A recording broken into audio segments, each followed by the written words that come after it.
আবারও আঁতকে ওঠার মতো ঘটনা ঘটে গেল রাজধানীর শহরে। এবার রাজধানীর শহর সংলগ্ন পঞ্চমুখ এলাকায় এক বাড়ি থেকে পঞ্চসর্দ এক মহিলার পচা গলা মৃতদেহ উদ্ধার।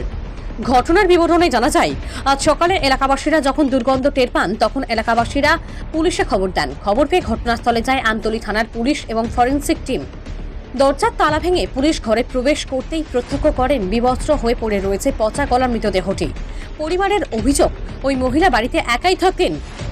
সেই একাকিত্বের সুযোগে কোনো দুষ্কৃতিকারী তাকে ধর্ষণ করে খুন করে ফেলে রেখে গেছে।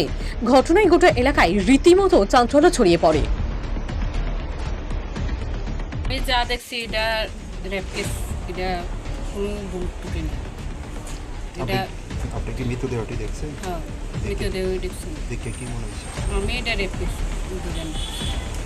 যে অবস্থাতে পজিশন আছে, স্ট্রোক করে মারা গেলে মহিলা বিছনাথ থাকবে, মহিলা এদিকে আইতো না, মহিলা বিছনাথ সাইডে অন্য সাইডে আসে। শরীরে কাপড় চোপড় আছে? কাপড় চাপড় কিছুই নেই, মহিলা কাপড় চোপড় কিছুই নেই। কারো উপরে সন্দেহ হয় আর কে আসা যাওয়া করে? এটা ছাড়া আমরা এটা করতে পারতাম না, আমরা কন্টিনিউ তো আসা যাওয়া করি না, এদিকে আসা যাওয়ার মধ্যে কে থাকে। কিন্তু হ্যাঁ, তাইনের ছেলে মারা গেছে, যেহেতু দুনিয়ার পাড়া প্রতি আসতো, আজকে একটা পাড়া প্রতিবেশী কেউই নেই। কি কারণে মানে তো ওনার সঙ্গে কি যোগাযোগ আছে? ওনার সঙ্গে যোগাযোগ আমরা রেহে তো বেশি হয় না, তাইনের তো মোবাইলে সুযোগ হয়ে রয়েছে, এমনি মোবাইলে যোগাযোগ, মোবাইল সুযোগ, মোবাইলেও তো পাওয়া যেতেছে না। উনি যখন একা থাকতেন আপনার কি মনে হয় কোনো একাকিত্বের সুযোগ নেই? এটা ইদানিং এই ঘটনাটা ঘটতে পারে, আগে এমন আসতো না, কেন নিরীহ পাইতেছে, এখন তো সামাজিক চলে গেছে এই অবস্থা।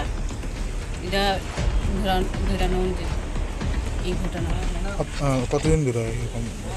এটা মনে হয় এই কয়েকদিনের মধ্যে ঘটনা ঘটছে। আপনার কতদিন ধরে খবর পেয়েছেন? আমরা খবর পাইছি শুক্রবারে, রূপা আইসে যেদিন, এদিনে আমরা মোবাইলে ফোন গেছি। নামটা কি? নামটা কি? মীরা দে, বয়স 54। কি করতেন উনি? তাই রেহার কাজ করতো, বাসার কাজ। সকাল 9টা সাড়ে 9টার সময় আমরা কাছে লোকাল পাবলিকে ফোন করছি যে একটা খালি বাড়ি, এই খালি বাড়িতে একজন ভদ্র মহিলা থাকতো দীর্ঘদিন ধরে, কিন্তু 10-12 দিন ধরে তারা কোনো নাই, ঈশ্বরের শব্দ নাই যে আছে কি রয়েছে না অন্য জায়গায় গেছে। এই খবরটা পাইয়া আমরা সঙ্গে সঙ্গে আসি। হওয়ার পরে দেখা গেছে যে বাইরেও তালা মারা, গেছে তালা মারা, ভিতর দিয়ে লক, আর ঘরের ভিতরেও তালা মারা। তখন খোঁজখবর করে জানতে পারছি যে তাই নিয়ে মেয়ে আছে এবং আদার্স রিলেটিভও আছে।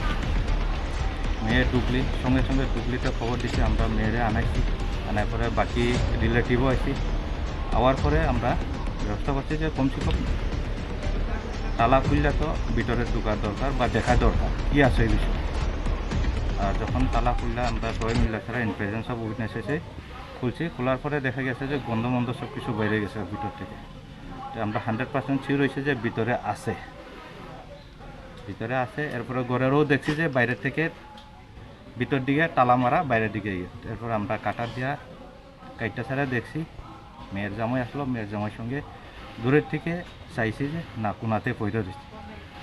প্রাথমিক তদন্তে কি মনে হয় কিভাবে মৃত্যু হতে পারে? আচ্ছা, প্রাথমিক তদন্তে এখন তো ইনভেস্টিগেশনের ক্ষেত্রটা কমন যায় না। এরপরে আমরা অথরিটিরও খবর দিছি, ফরেন্সিক টিম, এক্সিকিউটিভ ম্যাজিস্ট্রেট স্যারেরা আছে, স্যারেরা অলরেডি দেখে গেছে, আমি নিজেও দেখছি। স্যার, ওনার যে রিলেটিভ যারা রয়েছেন হ্যাঁ, তাদের অভিযোগটা এরকম যে ওনার একাকিত্বের সুযোগ নিয়ে তার উপরে র্যাপের মতো কোনো ঘটনা ঘটতে পারে। সিমটম তারা দেখেছেন, তারা নিজেরও সামনে থেকে দেখেছেন। এরকম কোনো তথ্য পেয়েছেন? এরকম কোনো সিমটম আছে কিনা তথ্য তো না এখন পর্যন্ত। এই জায়গাতে তো বডি নাই হইলো 12-13 দিন হয়ে গেছে, অলরেডি ডিকম্পোজ হয়ে কমন যায়। এই জায়গাটা তো করার মতো কোনো কিছু না, সেই কারণে আমরা সায়েন্টিফিক স্যার আছে, ম্যাডামও আছে, আমরা প্রপার টিম অফ ডক্টর নিয়ে সেটা পিএম করার পরে যা পিএম রিপোর্টে আগে আমরা। বডিটা কীরকম অবস্থায় ছিল? বডিটা তো পুরাটাই কইটে গেলেন ন্যাকেট, পুরাটাই কইতে গেলে নাকি কিছু জায়গাতে কাপড় আছে এই অবস্থাতে আমরা পাওয়া। স্যার আপনার নামটা? আমার নাম S I Hirendra Debbarma, Amtali PS.